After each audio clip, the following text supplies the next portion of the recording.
भी हम सब का है।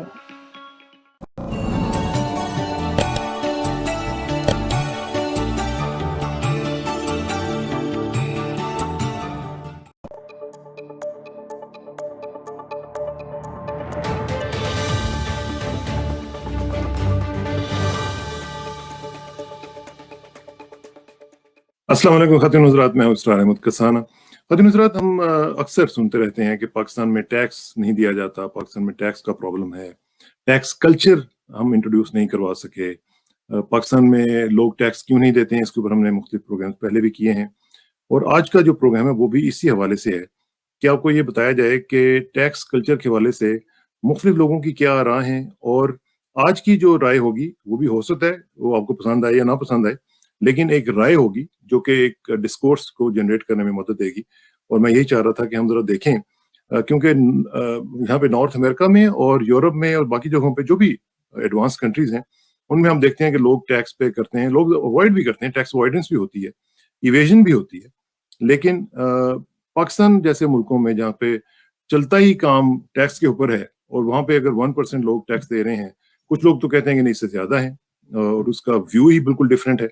मैं मुख्तलिफ आर्टिकल्स पढ़ता रहता हूँ तो उसमें हर एक की अपनी-अपनी ओपिनियन।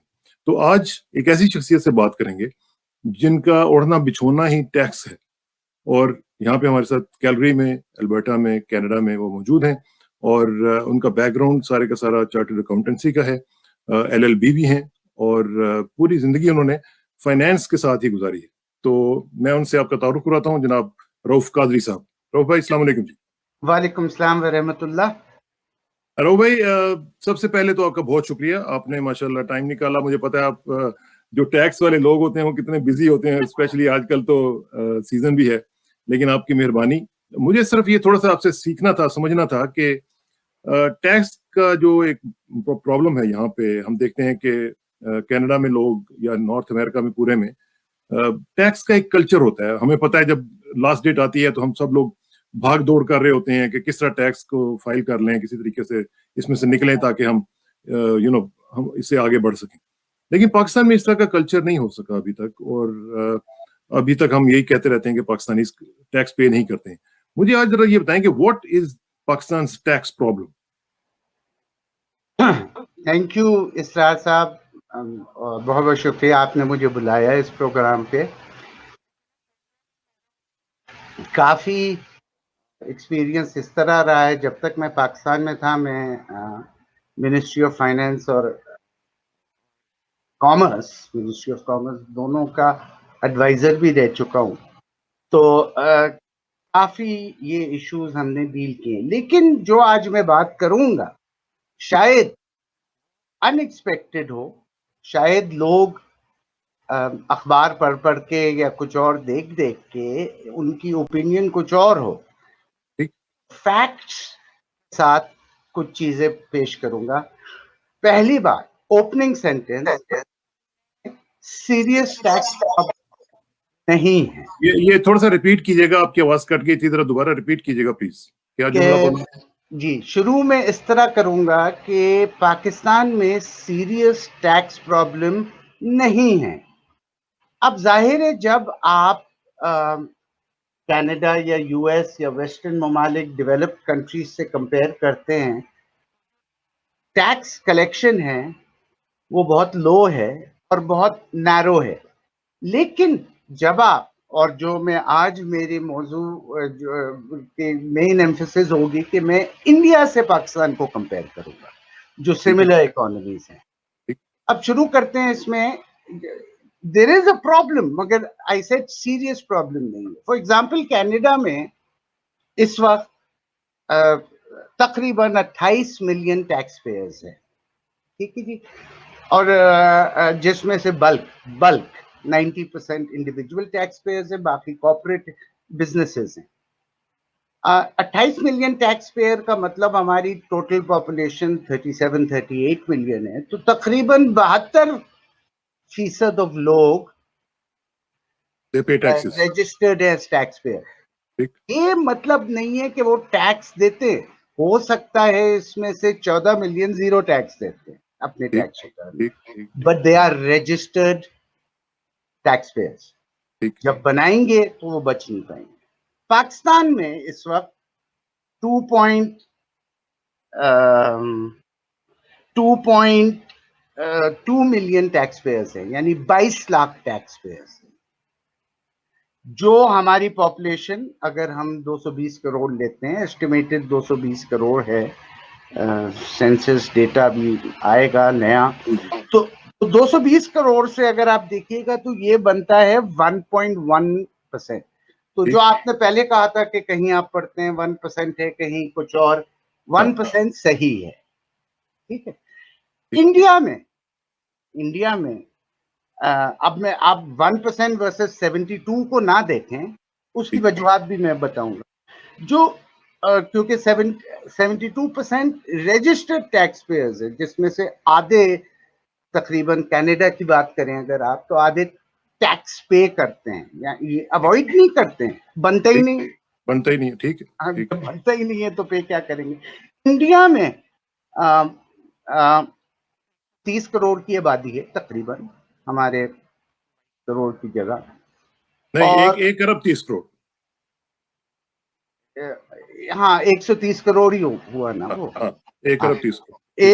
एक 100 करोड़ 1 अरब गिनती में कहते हैं, तो 130 करोड़ आबादी है उनकी। हाँ, नहीं, अब आपसे वो मेरे ख्याल गलती से हो गया था, आपने कहा 30 करोड़, तो मैंने कहा कि नहीं 130 करोड़। हाँ, जी हाँ, तो 50 वहां टैक्स पेयर्स हैं 57.8 मिलियन, कितने जी? हमारे 57.8 मिलियन, ठीक।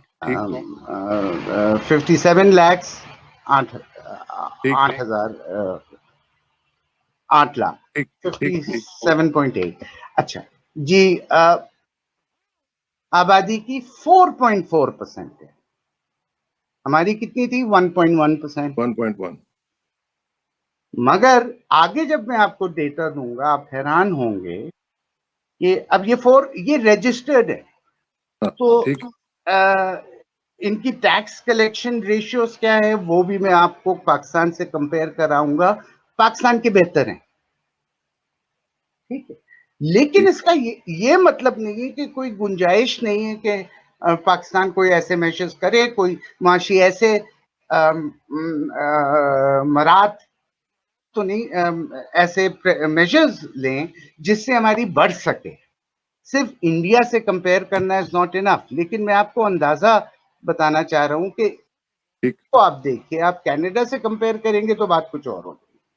अब before I come to the solutions, मैं आपको बताता चलूं कि इंडिया में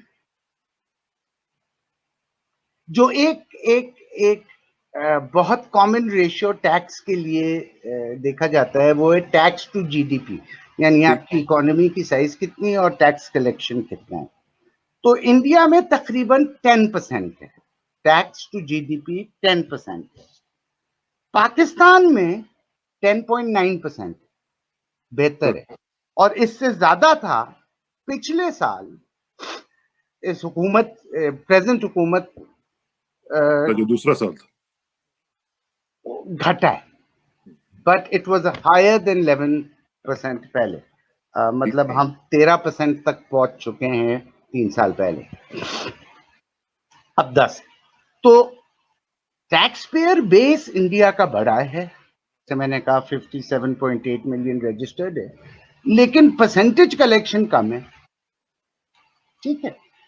अच्छा, दूसरी बात जो आपको शायद थोड़ी सी हैरानगी हो कि इंडिया का एवरेज बहुत ही एक मिसलीडिंग चीज हो सकती है, क्योंकि एवरेज में हाई भी आते हैं, लो भी आते हैं, लेकिन इंडिया का एवरेज इनकम तकरीबन 6 लाख है, सॉरी 4 लाख है। 4 लाख। पाकिस्तान का एवरेज इनकम तकरीबन 10 लाख है जी। अब एवरेज है मिसलीडिंग, क्योंकि आप कहेंगे 10 लाख यार, ये तो 80-90 हजार महीने, ज्यादातर लोग तो नहीं कमाते पाकिस्तान में। मैं मगर आपको एवरेज दे रहा हूं क्योंकि हम दोनों जगह के एवरेज को कंपेयर कर रहे हैं। ठीक है। तो जो पाकिस्तान में टैक्स एग्जाम, जो इंडिविजुअल इंफरादी तौर पे आप 6 लाख रुपए कमा सकते हैं विदाउट टैक्स, जीरो टैक्स। ठीक है। तो एवरेज इनकम की 2/3 वैसे ही टैक्सेबल नहीं है। तो मतलब उससे आप टैक्स खुद कह रहे हैं हम कलेक्ट नहीं करेंगे, लेकिन इससे भी गंभीर इशू अभी मैं बताता हूं, और जो जिसमें हल भी है। तो इंडिया में जो एवरेज इनकम है 4 लाख है, तो उसकी जो एग्जेम्प्ट इनकम है हमारी 6 लाख है, तो 5 लाख है, वहां 5 लाख है। तो एवरेज इनकम के ऊपर उन्होंने एग्जेम्पशन दी हुई है, तो उनकी टैक्स कलेक्शन जाहिर है और कम हो गई। ठीक है मसला हमारा क्या है। लेकिन अगेन मैं कहूंगा, मैं इंडिया से सिर्फ इसलिए कंपैरिजन दे रहा हूं कि इस इशू की पर्सपेक्टिव, यानी इसको जिस तरह चाहिए वैसे अगर आप देखेंगे और हल निकालने की कोशिश करेंगे, तो हमारे प्रॉब्लम्स क्या है जिसमें हल भी है। सबसे biggest problem both India Pakistan में, जो कनाडा में नहीं है, इनफॉर्मल इकोनॉमी है। यानी वो इकोनॉमी जो, वो मैशत का वो हिस्सा जो कहीं रजिस्टर ही नहीं होता है। वो ब्लैक मनी हो, मगर ब्लैक मनी ना भी हो, लेकिन ना वो दुकानदार रजिस्टर्ड है, ना वो ठेले वाला रजिस्टर्ड है। शायद अनडॉक्यूमेंटेड टैक्स ना लगे ठेले वाले को, क्योंकि मैंने कहा 6 लाख तो एग्जेम्पशन है, लेकिन रजिस्टर्ड नहीं है, रजिस्टर्ड भी नहीं है, डॉक्यूमेंटेड भी नहीं है। जी। अच्छा, इनफॉर्मल इकोनॉमी को कम करना चाहिए। एक चीज मैं साइड में कहता चलूं, ये जो आज आप टैक्स प्रॉब्लम सुन रहे हैं, ये सब जो कि जी पाकिस्तान में टैक्स कलेक्शन बहुत कम है, ये सब IMF कहती है। और चूंकि पाकिस्तान शुरू से अब भी जो हमारे वहाँ फाइनेंस मिनिस्टर्स या इकोनॉमिस्ट हैं, वो सारे IMF के से चेले, आते हैं। हाँ, ठीक। टोटल चेले। दूसरी चीज ये है कि पाकिस्तान में एग्जेम्पशंस कॉर्पोरेट साइड, 6 लाख की तो बात मैं बाद में आता हूं, क्यों हमारी इंडिया से हायर है, और मैं इसको सपोर्ट करता हूं। वो अपनी साइड में, कॉर्पोरेट साइड में एग्जेम्पशंस बहुत ज्यादा है। सबसे लार्जेस्ट एग्जेम्पशन वो है एग्रीकल्चरल सेक्टर। एग्रीकल्चर हमारी इकोनॉमी का 22, GDP का 22% है। टैक्स क्या है? 0%।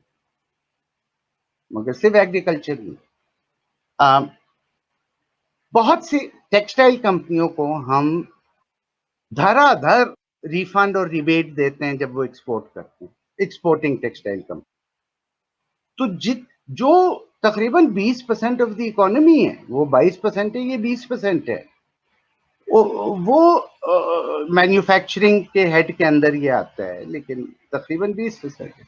जब आप उनसे भी टैक्स नहीं जो लेते हैं, वो भी वापस दे देते हैं रिफंड में, चाहे दे या ना दे, कितना देना चाहिए ये एक अलग है। दिस कॉजेज अ ड्रेन आपकी टैक्स कलेक्शन, बट ये कॉन्शियस डिसीजन है। एग्रीकल्चर को नहीं टैक्स करना कॉन्शियस है। आपने कभी कोशिश की? नहीं। मतलब कोशिश, बिल कोई पास हुआ है कभी पार्लियामेंट में? आज 74 ईयर्स, 74 साल हो गए, कोई बिल पास हुआ है? लेकिन जो मेजर, हाँ, तीसरी बात ये है, जाहिर है इन्फोर्समेंट बहुत खराब है, क्योंकि जो लोग आपसे टैक्स कलेक्ट करते हैं, जो कनाडा में बिल्कुल नहीं है, इंडिया में भी है, मगर ये जो आपसे कलेक्ट करते हैं वो खुद इतने करप्ट होते हैं। जो टैक्स आपका बनता भी है, आप देने को भी तैयार है, आप उसको डबल असेस करके उससे उतने पैसे रिश्वत में ले लेते हैं, और वो कुछ नहीं मिलता। लेकिन इन सब के बावजूद जो बिगेस्ट प्रॉब्लम है टैक्स कलेक्शन, वो ये है कि जो हम टैक्स कलेक्ट कर रहे हैं, हम उसको खर्चा सही नहीं, इसको कहते हैं फिस्कल मैनेजमेंट। ठीक है। 70 से ज्यादा फीसद जो हर साल आप कलेक्ट करते हैं, 2 हेड्स में चले जाते हैं। 70 से बहुत ज्यादा, क्योंकि कुछ हिडन होते हैं, डिफेंस और डेट सर्विसिंग। तो जो फिस्कल मैनेजमेंट है पाकिस्तान, वो प्रॉब्लम है। टैक्स कलेक्शन है problem, not the serious problem जो दिखाया जा रहा है। ये IMF का कहना है कि IMF ऐसे कंडीशंस डालती है कि आप टैक्स कलेक्शन, अब आपका अभी 11% ऑफ GDP है, आपको 14% करना चाहिए, क्योंकि लो और middle income countries in the world उनकी टैक्स कलेक्शन रेट 13 और 18 के बीच में है। आप मिडिल में हैं, 14-15 तो आपको करना चाहिए। बकवास, आई एम ठीक सॉरी। ठीक तो सुनिए। मैं इन रेशियोज को इस तरह नहीं देखता हूँ, मगर पाकिस्तान मजबूर है IMF। जहाँ तक खान साहब का ताल्लुक है कि जी टैक्स बेस बढ़ाओ, तो मसला थोड़ा सा ये है, खान साहब को खुद माशियत इकोनॉमिक्स का बहुत कम इल्म है और उनके एडवाइजर्स उनसे भी कम है। तो चाहे वो फाइनेंशियल एडवाइजर्स हैं, सारे सारे के सारे 100% ठीक है।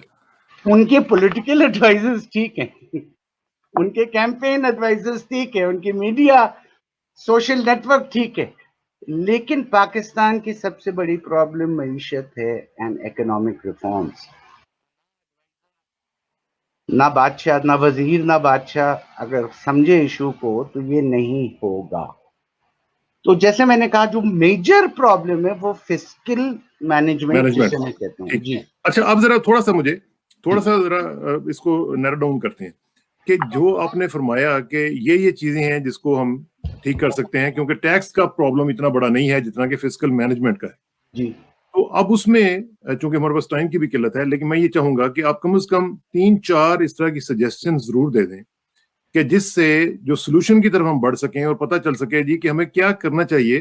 टैक्स को भी बढ़ा सकें, उसका नेट भी बढ़ा सकें, ब्रॉडन कर सकें जितना भी हो सकता है, लेकिन असल जो आप कह रहे हैं कि फिस्कल मैनेजमेंट जो है वो दैट इज द की, तो उसको कैसे इंप्रूव किया जा सकता टैक्स ब्रॉडन पहला में, क्योंकि वन लाइन आंसर है। अगर ये 5 मैंने रीजंस आपको सुनाए कि जी ये क्यों टैक्स नेट कम है और बढ़ सकता है, तो वन थिंग, अगर एक चीज करनी है सिर्फ, तो एग्रीकल्चरल टैक्स है बस। बाकी इनफॉर्मल इकोनॉमी के ऊपर, डॉक्यूमेंटेशन के ऊपर 10 साल से काम चल रहा है। एग्जेम्पशन रिबेट्स कम हो गए हैं अब, वो भी सही डायरेक्शन में। तो एग्रीकल्चरल टैक्स अटेम्प्ट ही नहीं किसी ने किया। जहां तक फिस्कल मैनेजमेंट का ताल्लुक है, जैसे मैंने कहा, सबसे ज्यादा एक्सपेंसेस डिफेंस, उसके बाद सूद, इंटरेस्ट ऑन है? IMF लोन, ठीक ठीक और तीसरा एडमिनिस्ट्रेटिव एक्सपेंसेस, यानी ब्यूरोक्रेसी की। ठीक। 3 हेड्स हैं। तो तीनों के ऊपर छोटे छोटे सजेशंस ये मैं दूंगा। Let's start with defence. बहुत ही सेंसिटिव सब्जेक्ट है, लेकिन आपको अगर डिफेंस को काट नहीं सकते हैं, आपने फ्रीज करना है उस पे एक्सपेंडिचर्स अगले 5 साल। फ्रीज तो किया हुआ है। इस दफा पहली दफा लास्ट टाइम किया है, लेकिन वो इनडायरेक्ट फ्रीज है। वो सिर्फ कैपिटल यानी टैंक और बैटलशिप खरीदने के सेट्स को फ्रीज किया गया है, not expenses of the entire army. Capital तो एक चीज है ना, एयरप्लेन खरीदना, वो खरीदना, वो एक चीज है। तो आई एम सॉरी, फ्रीज नहीं किया गया है। फ्रीज एक्चुअली नहीं किया गया। नहीं। तो they has to be inflation की। आपकी आवाज बीच में कट रही है, लेकिन मैं सवाल फिर अपना दोहरा देता हूँ। जो चीज आप कह रहे हैं कि डिफेंस एक्सपेंडिचर्स को नहीं किया गया और कम किया जाए, इसमें कोई एक फैक्टर तो इन्वॉल्व नहीं है ना। इसमें तो जियो स्ट्रेटेजिक सिचुएशन जो है वो हमारी आ जाती है, जियो पोलिटिकल सिचुएशन वो जो है वो आ जाती है। उसमें फिर इतना जल्दी आसानी से नहीं हो सकता। जहां तक डेट सर्विसिंग का मामला है, उसमें भी आप इंटरनेशनली बाउंड है। तो ये जो चीजें हैं, ये इनका जरा थोड़ा सा बताएं कि कैसे इनको हल किया। पहली बात तो ये है, हर चीज हो सकता है। डेट मैं दोनों के लिए एग्जांपल दूंगा। जहां तक डिफेंस का ताल्लुक है, डिफेंस का ताल्लुक ये है, it is link to your foreign policy. अगर आपकी फॉरेन पॉलिसी बेहतर होगी तो ऑटोमेटिकली डिफेंस के लिए नीड कम हो जाएगी बजट के लिए, और ये आपको एक्सेप्ट करना। आई एम सॉरी, ये कह देना सिर्फ कि ये 100 फैक्टर्स हैं, होंगे 100 factors, but if you want Pakistan to survive, go into decade, 10 साल, आपको कम करना पड़ेगा। एंड आप अपने अदर पॉलिसीज को एडजस्ट करें कि डिफेंस आपको कम लगे। आपको यानी इंडिया के साथ दोस्ती करें, इंडिया के साथ दोस्ती करें, अफगानिस्तान के साथ प्रॉब्लम्स को हल करें, अमेरिका के साथ भी मामला को ठीक करें। हमारे दोनों के साथ दोस्ती is a very vague word, दोनों के साथ प्रॉब्लम्स को हल करें। जो आपने कहा है, अफगानिस्तान के साथ भी मेजर प्रॉब्लम है हमें, और इंडिया के साथ तो बहुत ही पुराना मेजर प्रॉब्लम है। We have to work on it. शुरू तो करें। मैं कोई शुरुआत नहीं देख रहा हूँ, एक। दूसरा, जहां तक डेट सर्विसिंग का ताल्लुक है, debt servicing yes is much more difficult, क्योंकि ये इंटरनेशनल एग्रीमेंट्स, लोन्स पुराने हैं, इस गवर्नमेंट के नहीं है, ये मैं मानता हूँ। सो जो डेट की बर्डन आप देख रहे हैं सर्विसिंग की, सूद की, और प्रिंसिपल भी रीपे होता है, उसको हल करना जरा और मुश्किल है। बट इफ इसका सिर्फ एक तरीका है, जो इंटरनेशनल एजेंसीज हैं जिससे पाकिस्तान ने डेट लिए हुए हैं, और वो तकरीबन 85 बिलियन डॉलर्स है, 85 अरब डॉलर। उसको कम करने के लिए आपको रीस्केड्यूल करना पड़ता है। जैसे फॉर एग्जांपल इस वक्त कनाडा में पेंडेमिक आया, कोविड, तो बैंकों ने क्या किया, उन्होंने कहा अच्छा भाई, तुम्हारी किस्त 1000 लोन पे $1000 पर मंथ था, अब हम तुम्हें थोड़ा रीस्केड्यूल करके उस लोन की टर्म बढ़ा देते हैं, या एंड में पे कर देना लोन जब मैच्योर हो, तुम्हें हम $500 पर मंथ तुमसे मांगते हैं। मॉर्गेज में भी यही हुआ। तो Pakistan has to be able to negotiate this strongly. जिस तरह इमरान खान साहब ने ड्रोन्स पे कहा है एब्सोल्युटली नॉट, काश वो ड्रोन्स पे इतना कंसंट्रेट ना करे, और वो आईएमएफ एक इदारा है, मैं एज एन एग्जांपल यूज कर रहा हूँ, इंटरनेशनल एजेंसी को एब्सोल्युटली नॉट करके कहे कि you can't make us go default. Pakistan जैसा बड़ा मुल्क, अगर हमने ये पेमेंट नहीं किया, हम रीस्केड्यूलिंग चाह रहे हैं, आप नहीं कर रहे हैं, आप डिफॉल्ट करेंगे तो पूरी दुनिया की इकोनॉमी, और it is a dangerous proposal कि पाकिस्तान को आप बैंकरप्ट कर दें।